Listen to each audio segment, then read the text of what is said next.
পরিপূর্ণভাবে ইসলামে দাখিল হওয়ার ক্ষেত্রে আমাদের যে কাজ করতে হবে সেটি হলো সকল প্রকার বান্দার হক আমাদেরকে আদায় করতে হবে।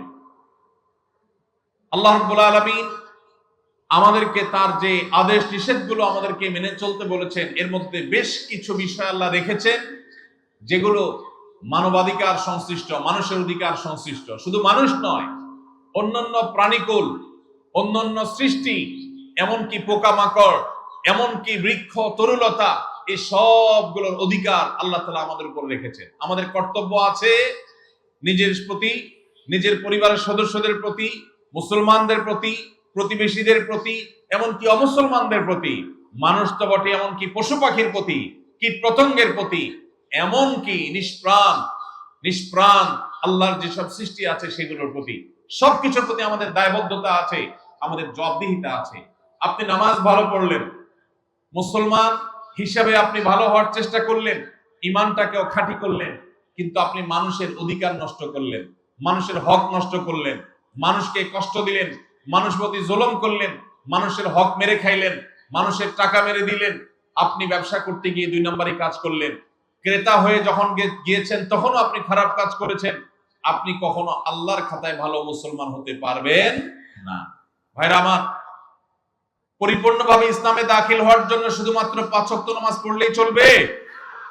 নামাজ পড়ার পাশাপাশি আমাদেরকে ভালো মানুষ হতে হবে। কোন মানুষের কোন অধিকার নষ্ট করা যাবে না।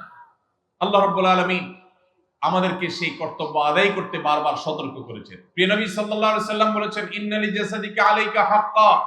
অন্য মানুষ তো বটেই, এমনকি তোমার নিজের শরীরের, তোমার নিজের দেহেরও তোমার কাছে অধিকার আছে, পাওনা আছে, দেহের প্রতিও কর্তব্য আছে।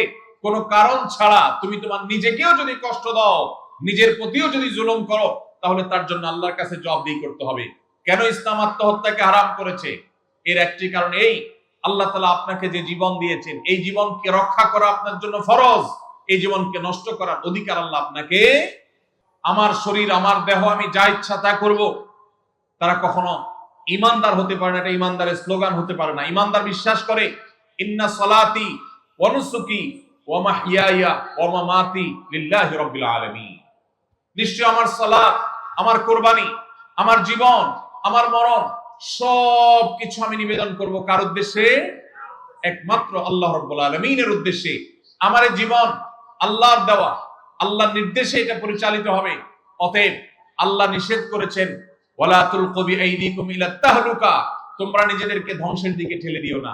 আমাদের অনেক যুবক ভাইরা আছেন, তারা কোনো পেরেশানিতে পড়লে, কখনো ডিপ্রেশন দেখা দিলে, দুশ্চিন্তা হলে, পরীক্ষাটা খারাপ হলে, অনেক ভাইরা আছেন ব্যবসায় কোন রকম দুঃসংবাদ আসলে, কোন রকম লস দেখা দিলে, ধার দেনা হয়ে গেলে মনে হয় যে দেয়ালে পিঠ ঠেকে গেছে, মানুষের সামনে কিভাবে মুখ দেখাবো, কিভাবে আমি ঘুরে দাঁড়াবো, তখন তারা অনেক সময় আত্মহত্যার পথে পা বাড়ায়।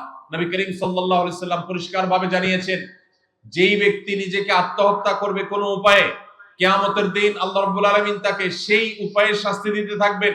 এবং এই আত্মহত্যা করাকে ইসলাম হারাম করেছে। কারণ অন্য মানুষ তো বটেই, আপনি নিজের অধিকার নিজে নষ্ট করবেন, নিজের শরীরকে কষ্ট দিবেন, নিজের জীবনকে আপনি ধ্বংস করবেন, আত্মহত্যার পথে পা বাড়াবেন। আত্মহত্যা করে দুনিয়ার কষ্ট এবং গ্লানি থেকে আপনি বাঁচতে চাইছেন, অথচ আত্মহত্যা করে কিয়ামতের ময়দানে আরো বেশি গ্লানি, আরো বড় আযাব আপনার জন্য অপেক্ষা করছে। আল্লাহ তাআলা আমাদের সবাইকে আল্লাহর সমস্ত আদেশ নিষেধগুলোকে মেনে চলার তৌফিক দান করুন।